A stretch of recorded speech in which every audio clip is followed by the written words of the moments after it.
10वी परीक्षा सुरू होत आहे. तर मुलांचं चित्त एकाग्र व्हावं आणि त्यांनी शांतपणे पेपर लिहावा, असं आपल्या प्रत्येकाला वाटतं की नाही? तर हा अगदी साधा सोप्पा उपाय सांगते. तर काय करायचंय आपल्याला, तर घरी जे आपण ताक करतो, त्याच्यावरचं ताजं लोणी 2 चमचे घ्यायचं. त्या लोण्यामध्ये ना, जेवढं लोणी ना, तेवढी साखर घालायची आणि रात्री झोपताना मुलांना खायला द्यायचं. काय झालंय, तर हळू उन्हाळ्याचे दिवस सुरू झालेत. उष्णता वाढते, मळमळ, चक्कर करते. म्हणून जोपर्यंत परीक्षा सुरू आहेत, तोपर्यंत मुलांना असं हे लोणी द्यायला अजिबात विसरू नका. तर लोणी एकदा पाण्यामध्ये घालून चांगलं ढवळून घ्यायचं. सगळं पाणी काढून टाकायचं आणि त्यामध्ये गरजेनुसार साखर घालायची. मस्त असं एकजीव करायचं आणि आठवणीनं तुमच्या मुलांना खायला द्या. आणि पुढं जाऊन तुम्हाला एक मस्त असं एनर्जी ड्रिंक सांगते, ज्याच्यामुळं उन्हाचा त्रास किंवा प्रवासामध्ये होणारा त्रास मुलांना अजिबात होणार नाही. तर हे बघा, हे लोणी तर आपल्याला द्यायचंच आहे.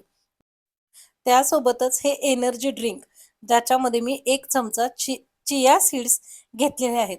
त्यामध्ये भरपूर असं पाणी घालून या 2 ते 3 मिनिटासाठी पाण्यामध्ये भिजत ठेवायच्या आणि त्याच्यानंतर आपण याचं एनर्जी ड्रिंक तयार करूया. ज्यामुळं मुलांना पोट भरल्यासारखं वाटेल आणि उष्णतेचा त्रास होणार नाही. तर गरजेनुसार साखर घालून घ्यायची, चवीनुसार मीठ घालून घ्यायचं, अर्ध्या लिंबाचा रस घालून घ्यायचा आणि हे सगळं मिश्रण छान असं हलवून घ्यायचं.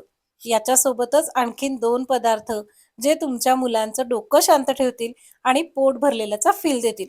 उन्हाळ्याचा, उष्म्याचा मुलांना त्रास होणार नाही. म्हणून आपण याच्यामध्ये अगदी अर्धा चमचा सुंठ पावडर घातलेली आहे आणि तेवढीच आपण इथं वेलदोड्याची पावडर घालणार आहे. तर हे दोन्हीही तुमच्या मुलांना परीक्षेला जाताना द्यायला विसरू नका. हे एनर्जी ड्रिंक तुम्ही जर का बाटलीमध्ये जरी भरून दिलत ना, तरी मुलं पेपरच्या वेळी सुद्धा पिऊ शकतात किंवा घरातून बाहेर पडताना आठवणीनं द्या.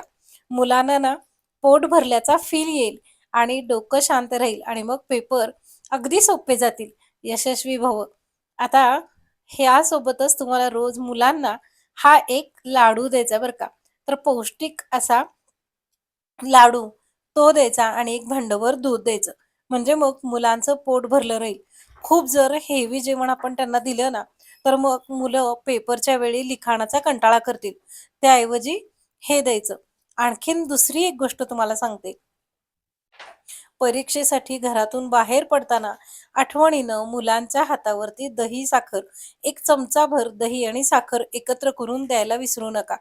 आपल्याकडे ना ती पद्धतच आहे, की कुठल्याही महत्त्वाच्या कामाला जाताना, घराबाहेर पडताना आपण मुलांना दही साखर देतो.